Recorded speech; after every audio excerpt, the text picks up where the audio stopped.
देवादिदेव बोलाय चिंतामणि पार्श्वनाथ भगवान की जय।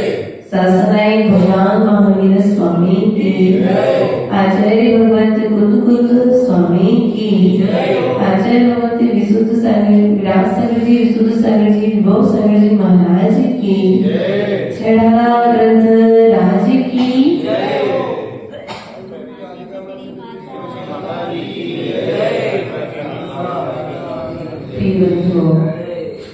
अपना पूर्व विषय चल रहा था छेड़ा ग्रंथराज के ऊपर में, और छेड़ा ग्रंथराज के अंतर्गत पंडित दौलत राम ने इस मिथ्या दृष्टि जीव की मान्यताओं का यहाँ पर वर्णन किया था।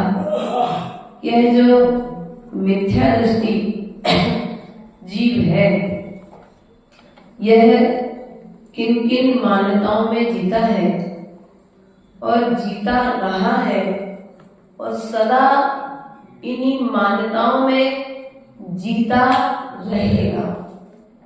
क्योंकि जब तक मिथ्यात्व नहीं टूटेगा तब तक उसकी इस प्रकार की इन मान्यताओं का भी खंडन होना संभव नहीं है।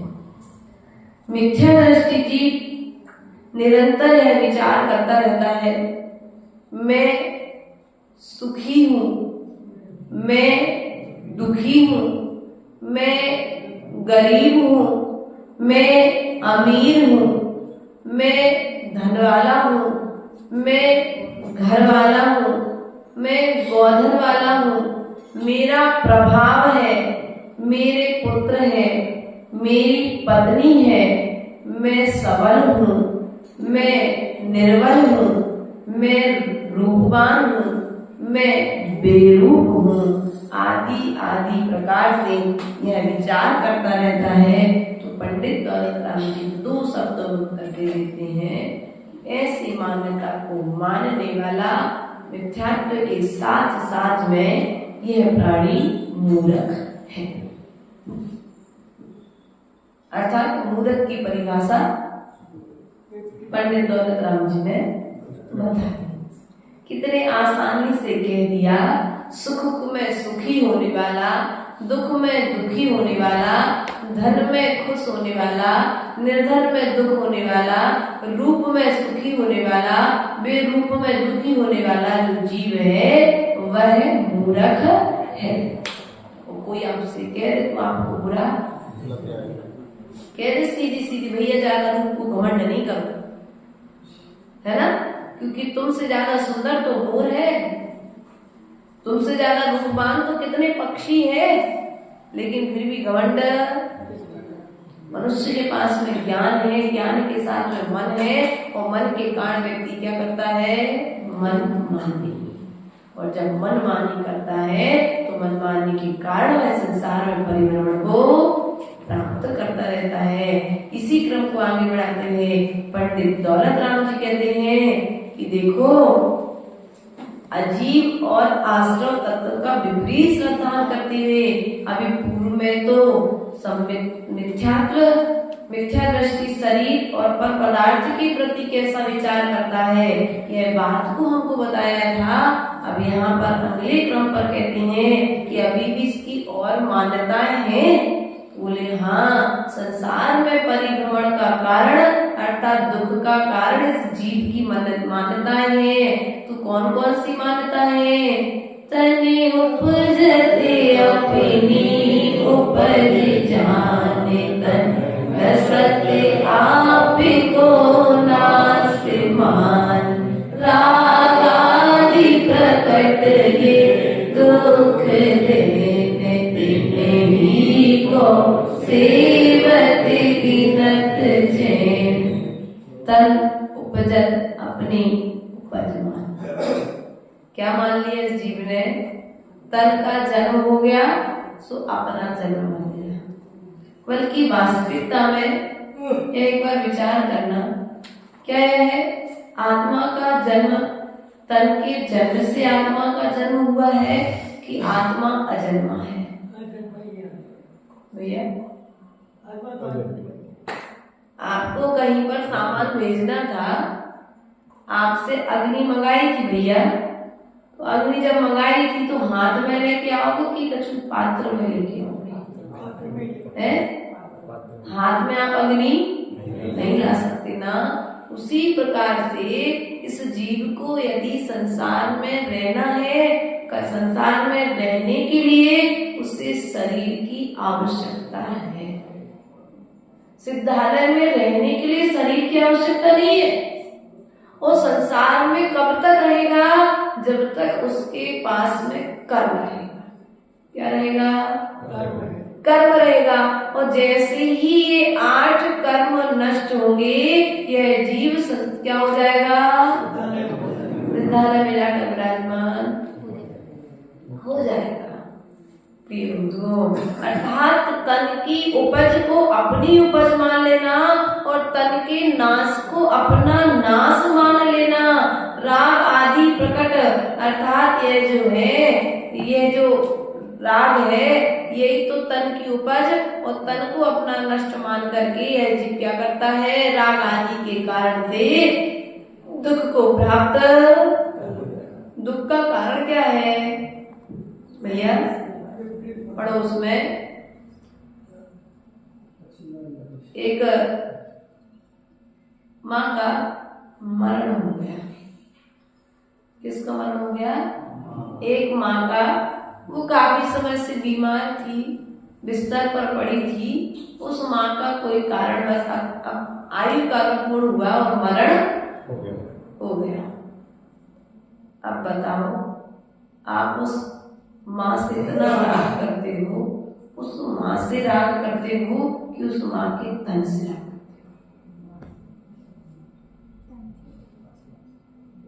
हो? बोलो, माँ से राग करते हो? उस जीव से राग करते हो कि जीव के तन से राग करते हो? जीव चला गया जिस तन के साथ में तुमने 20 साल, 25 साल, 50 साल, 80 साल बिता दिए, और जैसे ही उस तन से जीव निकल करके बाहर गया कि जिस बेटे को उस माँ ने गोद में खिलाया था, वही बेटा उस माँ को आग लगाने के लिए लेकर के, जब तक तुम्हारे राग की पूर्ति हो रही थी, जब तक वह देह के निमित्त से आत्मा बोल रही थी, तब तक तुम उससे प्रेम कर रहे थे। लेकिन जैसे ही जीव गया, तत्काल तुम्हारा राग भी। लेकिन कई जीव इतने तत्वज्ञानी नहीं होते। राम के जैसे जीव देखो तो राग की स्थिति 6 महीने तक अपने भाई लक्ष्मण के लिए कंधे पर लिए राम मर्यादा पुरुषोत्तम राम जो मोक्षगामी जीव है, जो मांगी तुंगी जैसे महान क्षेत्र से मोक्ष पधारे है, ऐसे राम जी जो लक्ष्मण के लिए 6 माह तक अपने कंधे पर लिए रहे, और जैसे ही राग घटा तो उस देह का विसर्जन करने में समय, जब तक राग था तब तक वह देह भी साथ में, तब संबंध जीव का संबंध नहीं था, देह का संबंध मान करके हमने अनादिकाल से संसार में परिभ्रमण किया है। भैया जो आया है वो जाए। बुद्धि घर का क्या विश्वासा, जैसे पानी बीच बतासा। क्या? जैसे पानी के बीच में बतासा अधिक समय तक रहने वाला नहीं है, उसी प्रकार से मनुष्य भी संसार समुद्र में जहाँ अपने आयु कर्म के अलावा अधिक समय तक रहने वाला, लेकिन फिर भी अहंकार तो आयु से ज्यादा, बोलो तो अहंकार तो आयु से ज्यादा है कि नहीं है। इसलिए प्रिय बंधुओं, तन को अपनी उपज मानना और तन के नाश को नाश मान लेना, यह मिथ्या दृष्टि जीव की मान्यता हुआ करती है। क्योंकि ना जीव का जन्म इस शरीर के साथ में हुआ है, लेकिन मरण शरीर के साथ में कभी होने वाला। जीव अनादि काल से है और अनंत काल तक रहेगा। क्या? दुनिया में सबसे न्यारा यह आत्मा हमारा, दुनिया में सबसे न्यारा यह आत्मा हमारा। यह जले नहीं अग्नि में, यह कटे नहीं। ये भजन है बहुत प्यारा सा। यह जले नहीं अग्नि में, यह गले नहीं पानी में, मरता न मरी का हमारा आत्मा हमारा। अर्थात ना तो जो जल के द्वारा क्या होता है, गलाया जाता है, और ना जो अग्नि के द्वारा जलाया जाता है। ऐसा अजन्मा होता है हमारा आत्मा, लेकिन हमने शरीर मर गया तो आत्मा भी मर गई। आत्मा का भी मरण हो गया। ध्यान रखना, होने की जरूरत। तो मनुष्य लोक में हो, और जो जीव मरण करके गया है, पूजन पाठ अच्छा करके गया है, भगवान का लाडू चढ़ा के गया है, अभिषेक करके गया है, स्वाध्याय करके गया है, तो कहाँ गया वो? बोलो तो, बोलो तो कहाँ गया होगा? वर्तमान क्रिया को देख करके तो हम ठप्पे के साथ, विश्वास के साथ कह सकते हैं शैलेश भैया कि वर्तमान की जो आपकी करनी है वह आपको कहाँ पर ले जाएगी? हम विश्वास के साथ कहते हैं कि हम जो कृत्य कर रहे हैं वर्तमान में, वो कृत्य निश्चित ही मुझे भगवान बनाएगा, और जब तक मैं भगवान नहीं बन रहा हूँ तो मुझे एक श्रेष्ठ स्थान पर रहने के लिए स्थान दिया जाएगा। अर्थात जीव मर करके कहाँ गया? देह पर गया। कहाँ पर चला गया? तो चूना मिट्टी के मकान में रह रहे हो, रत्नों के महल में, और तुम यहाँ पर सालों साल, बोलो तो उसके वियोग में आर्त रौद्र परिणाम करके आज भी आंसू बहा रहे हो, और मान के चलो कि तुम उस जीव के निमित्त से जो आर्त रौद्र ध्यान कर रहे हो, उस समय तुम्हें कर्म का बंध हो जाए तो कहां जाओगे? भैया दूसरे की समारक अपनी नहीं बिगड़ जाए। दूसरे को समझाते समझाते अपन अपने परिणाम खराब ना कर ले, इस बात का सदा ध्यान रखना। क्योंकि जब दूसरे के घर में किसी का मरण होता है तो कहते भैया थोड़ा सा धैर्य, अपना क्या बोलते 12 भावना सुनाने जाते हैं, वरना सबको एक दिन धर्म देवी देवता माता पिता परिवार। दाम बिना निर्धन दुखी, तृष्णा बस धन मान, कहीं न सुख संसार में सब जग देखो। ये बात दूसरे के लिए सुनाने तो जाते जब किसी के घर में किसी का मरण होता है, लेकिन जब वही बात अपने ऊपर आ जाती है तब ये तत्व चिंतन ज्यादा करता है। विचार करो, विचार करो। वो जीव तो स्वर्ग में जाकर के स्वर्ग के सुख भोग रहा है। प्रत्येक जीव देव की 32 रानियां हैं। तुम तो यहाँ एक के साथ में रह रहे हो, 32 रानियों के साथ सुख में रह रहा है। तुम यहाँ प्रवचन सुनने नहीं आ पा रहे, उसके भी मत हो गए, हम घर में दुखी बैठे हैं। वो बढ़िया मंदिर स्वामी की देश न सुने समुद्र में पहुंच रहा है।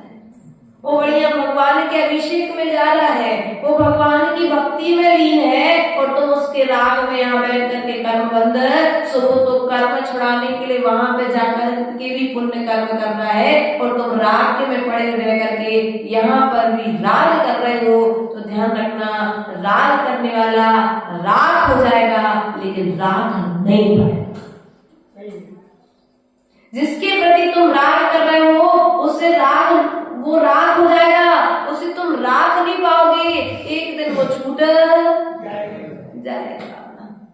इसलिए प्रिय बंधुओं, इस तन की निमित्त से, इस तन के मिलने को तुम संयोग मत मानो, तो तन के बिछुड़ने को तुम वियोग मान करके तुम दुखी मत हो, क्योंकि दुखी होगे तो कर्म का बंध होगा, और कर्म का बंध होगा तो संसार में परिभ्रमण होगा कि नहीं होगा।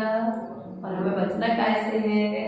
संसार के परिभ्रमण से बचना है, संसार के दुखों से बचना है। तो आचार्य भगवान कहते हैं संसार में दुख का कारण है राग। कौन है? संसार में दुख का कारण क्या है? राग। बेटे का जन्म हो गया, जन्म होते ही माता पिता ने बहुत सारे सपने सजा करके रखे थे। बेटा बड़ा होगा, अच्छी नौकरी करेगा, अच्छी बहू लेकर के आएगा। पवन जी बैठे बैठे बढ़िया कुर्सी पर बैठे बैठे बढ़िया सपने सजा रहे हैं। अमीरचंद जी बुढ़ापे में सपने सजाने का बड़ा शौक है, क्योंकि हकीकत जब सामने आती है तो सब कांच की डिब्बी की तरह निकल जाते हैं। जैसे डिब्बी, कांच की डिब्बी को जमीन पे गिरते फूटने में समय नहीं लगता है, ऐसे बच्चों के बड़े होते बूढ़ों के सपनों को टूटने में समय नहीं लगता है। वो बाप कुर्सी पर बैठे बैठे विचार कर रहा है कि बेटा बड़ा होगा, अच्छा पैसा कमाएगा। आज मैंने इस टूटे फूटे घर में अपनी जिंदगी काटी है, बड़ा सारा सा मकान बना लेंगे।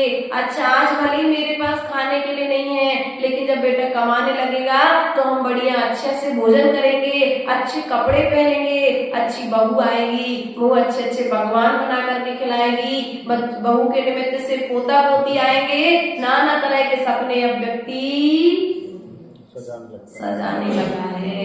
अब सपने सजाए, पांव दबाएगी, सासू सोच रही बहू आएगी और पांव दबाएगी। अब क्या हुआ? समय बदला, बेटे का विवाह हुआ, वे सपने साकार होने वाले हैं। तुम्हारे सामने वो बहू आकर के खड़ी हो गई है, लेकिन यहाँ पर पासा उल्टा। माता जी के लिए ज्यादा अनुभव है। क्या हुआ? जिनकी बहू नहीं आई वे भी सुखी, और जिनकी बहू नहीं आई वे दुखी, और जिनकी बहू आ गई वे भी दुखी। कहते इससे अच्छा नहीं हती सो ज्यादा अच्छा आवे के बाद ज्यादा। क्यों? क्योंकि तुम्हारे अनुरूप तुम्हारे राग की पुष्टि वहां पर। तुमने जो सपने सजाए थे वो सपने अब पूरे नहीं हो रहे हैं, इसलिए वो नई नवेली बहू जो अभी तुम्हें जानती नहीं और तुम उससे ज्यादा परिचित नहीं हुए हो, वो बहू तुम्हें दुख देने वाली। क्योंकि व्यक्ति प्रत्येक चीज को अपने अनुसार ढालना चाहता है, दूसरे के अनुसार ढलना। समय के साथ में परिवर्तन, और जैसे समय इतना परिवर्तन हो गया कि जहां पर बहुएं माता पिता के चरण छुआ करती थी, आज माता पिता को बहुओं के सामने हाथ पे समय है। इसलिए प्रिय बंधुओं, ध्यान रखना, किसी का सहयोग हो जाए तो फूलना नहीं, और वियोग हो जाए तो कूलना नहीं। क्या? सहयोग हो जाए तो फूलना नहीं, और वियोग हो जाए तो कूलना नहीं, क्योंकि जो होता है अच्छे के लिए होता है। एक बात हमेशा ध्यान रखना, जो होता है अच्छे के लिए होता है, क्योंकि तुम्हारे हो सकता है कोई और अच्छा कर्म और कोई बुरा कर्म तुम्हें हृदय में आने वाला हो, उसके पहले ही तुम्हारा संबंध वहां से अलग हो गया, तो वो फिर हो सकता था तुम्हारे घर पर थी और तुम्हारे घर पर रहते रहते कोई दूसरी दुर्घटना कर लेती। क्या करते फिर? जीवन और जेल में अच्छा हो चाहिए, कम से कम आज अपनी जिंदगी अपने अनुसार तो बोलो तो। लेकिन पत्नी थी, जैसे तैसे तो मिली, और फिर तब क्या कर रहे? बोलो तो जैसे तैसे तो माता पिता मिले, जैसे तैसे तो सहयोग हुआ, जैसे तैसे तो परिवार बना, पैसा घर में आया, वो चोर आके चोरी कर ले गए, तो व्यक्ति क्या कर रहा है? बोलो तो क्या करोगे बड़े भैया? क्या करोगे? ये कल्पना करो कि तुमने अच्छी दिन रात मेहनत की कमाई करी और चोर आकर के एक क्षण में तुम्हारे घर से चोरी कर ले जाए, अब उस समय तुम्हारी स्थिति क्या है? किसका? पैसे का है? पूरा नहीं ले गया।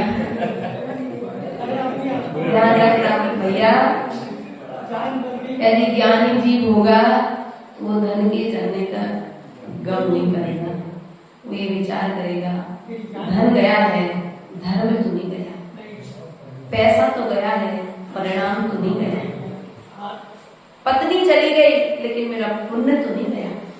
क्या?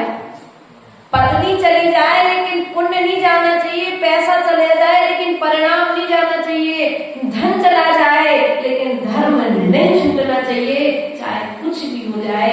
लेकिन व्यक्ति करता क्या है? मूर्ख प्राणी इन सब सहयोग वियोगों में दुखी और सुखी होकर के कर्म का बंध, क्योंकि सुख के निमित्त में भी कर्म का बंध होता है और असुख के निमित्त में भी कर्म का बंध, क्योंकि जब सुखी होता है तो अहंकार आ जाता है, तो कर्म का बंधन, क्योंकि कसाई ही तो कर्म का बंधन कराती है ना। इसलिए तन को अपनी उपज मान करके अब सुखी नहीं होना, और तन के मरण को अपना मरण मान करके दुखी नहीं होना।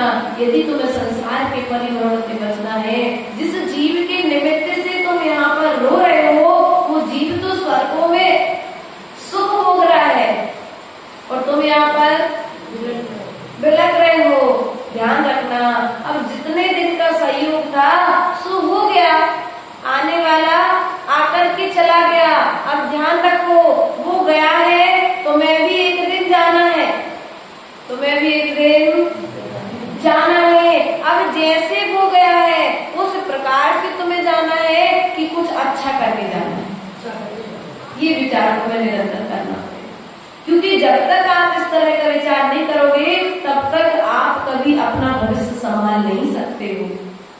और साधुओं का सहयोग तो मिल गया, लेकिन साधुओं के प्रति समर्पण नहीं हुआ, साधुओं की भक्ति करने की भावनाएं तुम्हारे भीतर में जागृत नहीं हुई। ऐसे भी जीव मिले शैलेश भैया जीवन में, 15 साल के इस काल में ऐसे ऐसे जीव मिले कि देखने में आया कि बड़े से बड़ा संघ घर के सामने रुका हुआ है और सामने वाला साधु के लिए नमोस्तु करने के लिए भी नहीं आ पाता। ध्यान रखना, साधु के चरणों में पहुंचने के लिए पुण्य चाहिए। क्या चाहिए? ये सोच करके बिल्कुल हताश और निराश मत होना कि 40 घर की समाज और 40 घर के 40 लोग नहीं आए। यहाँ तो सब लोग आते हैं, अन्य जगह पर लोग बाग ऐसे हताश और निराश होते हैं, हम साधु को तो ले आए, चतुर्मास तो करा लिया, अब लोग आ ही नहीं रहे तो हम क्या करें? भैया ध्यान रखना, या तो नीच गोत्र का बंध कर लिया है नीच गति का बंद कर लिया है, या तो उसने अशुभ गति में जाने का बिल्कुल पक्का हो गया है या फिर जाने वाला है, क्योंकि उत्कृष्ट काम करने के लिए उसके मन में उत्कृष्ट भावनाएं जन्म नहीं हुई।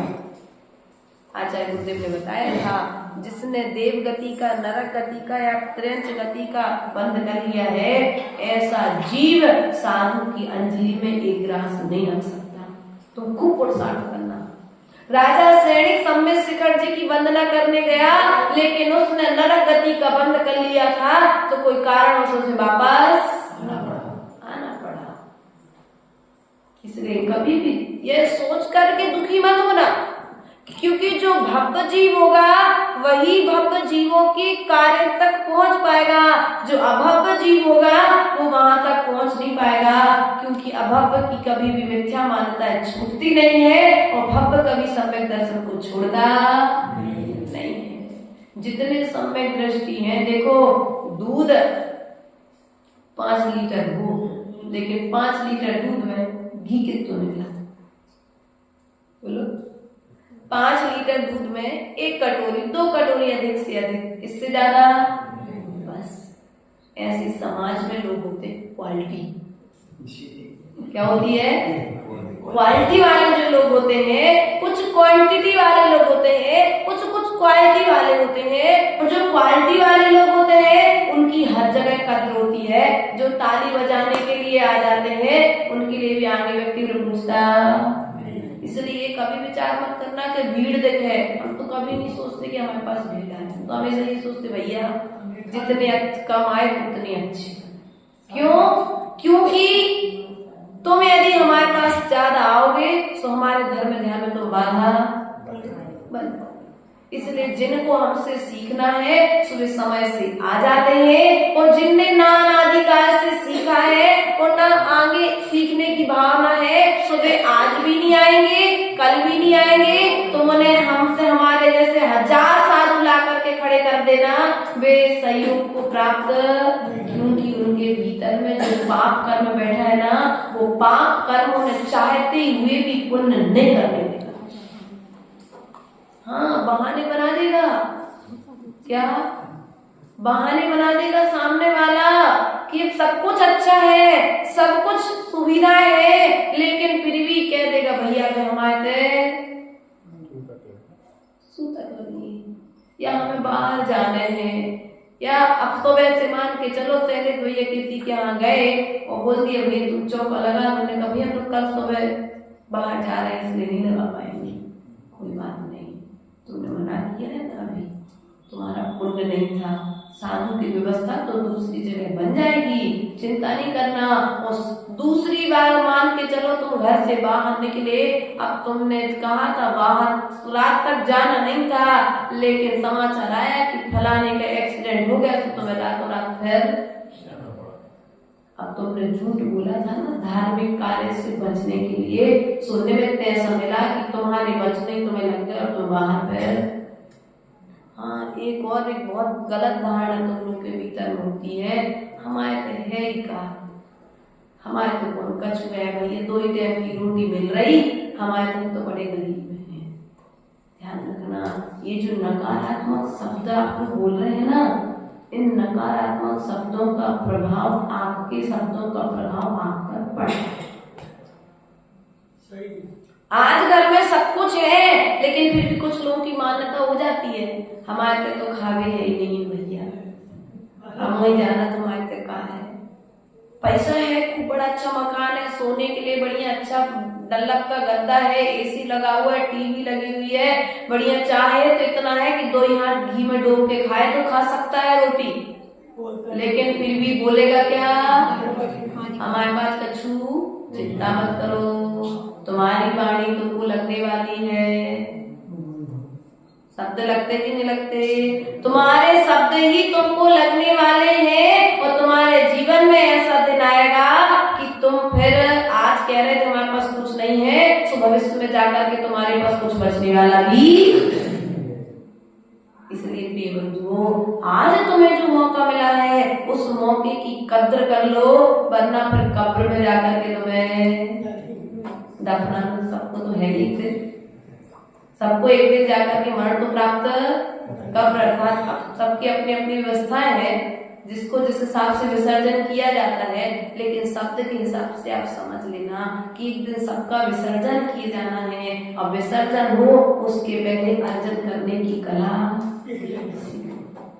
पुण्य का उदय तीव्र आया था, सुसाधुओं का समागम मिल गया, लेकिन पाप का कर्म का उदय भी तीव्र था।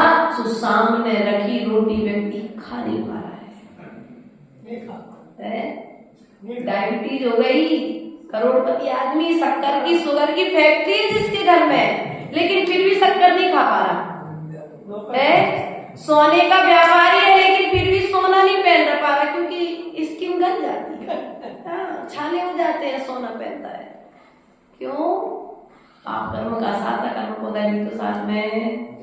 उसी प्रकार से कुछ जीव होते हैं कि पुण्य कर्म के उदय से साधुओं का समागम तो मिलता है, लेकिन मिथ्यात्व के उदय के कारण, उनकी महिमा न आने के कारण वे साधुओं से बचने का प्रयास। मुझे पुण्य, आज तुम पुण्य से बच रहे हो तो कहीं न कहीं पाप में जाकर के लगोगे, और पाप कर्म के उदय से एक दिन पाप का फल भी भोग करके मरण को प्राप्त। इसलिए प्रिय बंधुओं, समय तुम्हारे हाथ में है। समय रहते यदि समझ जाओगे तो तुम कुछ पा पाओगे, वरना जो पाया है उसे भी खो करके आगे चले। इसलिए प्रिय बंधुओं, समय की कद्र करना सीखो। आज साधुओं का समागम तुम्हारे लिए मिला है, लेकिन साधु का समागम साधु के लिए मिला है कि तुम्हारे लिए कुछ भीतर में सुधार के लिए मिला है? कोई कहेगा भैया प्रवचन समझ में नहीं आता। हाँ, लोगों की मान्यता, हमें क्लास समझ में नहीं आ रही, इससे नहीं आता। शाम के टाइम भोजन तो बनाना पड़ता सबका, इसलिए नहीं आ पाते। भैया तो दोपहरिया में आ जाओ। दोपहरिया में इससे नहीं आ पाते क्योंकि अब दिन भर जब काम करते थक जाते तो थोड़ा में सोना भी पड़ता है। तो एक काम करो भैया, दिन की शुरुआत सुबह 6 बजे से क्लास लगती है, उस 6 बजे की क्लास में आ जाओ। सुमाता जी जब 2 बजे सोते हैं तो 6 बजे कैसे उठेंगे? क्यों बुआ जी? है सामने के सामने, कहीं दूसरी जगह क्यों जाना? दूसरी जगह क्यों जाना? पुण्य तुम्हारे सामने विराजमान है, लेकिन पाप कर्म का उदय तुम्हारे लिए पुण्य के पास में पहुंचने नहीं दे रहा है। मंदिर के बाजू में, घर के बाजू में भगवान का मंदिर है, लेकिन पाप कर्म का उदय तुम्हें मंत्रालय तक तो ले जाएगा, होटल तक तो ले जाएगा, तुम्हारे लिए भोजनशाला तक तो ले जाएगा, लेकिन साधु के चरणों तक नहीं लेकर के आएगा। अर्थात तुम मंत्रालय तक तो जाओगे, लेकिन बाजू के बाजू में जिनालय नहीं आ पाओगे। ये है पाप और पुण्य की महिमा। कहीं दूर देखने नहीं जाना है, तुम्हारे इर्द गिर्द ही पाप और पुण्य की महिमा तुमको दिखाएगी। समय का सदुपयोग तुम्हें सिद्ध बना देगा, और समय का दुरुपयोग तुम्हें दुर्गति में पहुंचा देगा। इसलिए प्रयास और पुरुषार्थ करो, इस समय को राग और द्वेष में व्यतीत मत करो, क्योंकि जो आज तुम्हें पसंद आ रहा है वो हो सकता है तुम्हारे लिए कल परमात्मा बना दे। और जो आज पसंद नहीं आ रहा है, पसंद नहीं आ रहा ना, लेकिन फिर भी ग्रहण कर लो भैया। चलिए, पसंद नहीं आ रहा ना, लेकिन फिर भी ग्रहण कर लो। ग्रहण करने से क्या होगा? वो संस्कार तुम्हारे भीतर में बन जाएगा, और जब संस्कार तुम्हारे भीतर में बन जाएगा, वो संस्कार जब पल्लवित होगा तो पल्लवित होकर के तुम्हारे लिए सुसंस्कार बना करके एक दिन सिद्ध भगवान बना देगा। इसलिए जहां पर भी संस्कार मिले, हम तो कहते हैं यदि एक छोटा सा बच्चा भी तुम्हें संस्कार देता है, उस छोटे से बच्चे के पास जाकर के तुम संस्कार ग्रहण कर लो, शिक्षा ग्रहण कर लो। अरे कई बार जब हम लोग छोटे छोटे से थे, अरे छोटी छोटी माता जी से हमें कहाँ सीख भी जाए, हम और के अनुभव में बाल पक गए। तो हमने एक बार कहा, बहुत साल पहले की बात है, 4-5-6 साल, तो हमने कहा अच्छा आपके बाल पक गए तो आपको तो हमसे ज्यादा अनुभव होगा। अब आपको जब ज्यादा अनुभव है सुख का दुख का, तो फिर घर का ही छोड़ता। अनुभव तुमको हो चुका है कि सुख कहाँ पर है, दुख कहाँ पर है, तुम्हें सत्य की और असत्य की जब पहचान हो चुकी है तो फिर तुम उस राग द्वेष के झमेले में क्यों पड़े हो?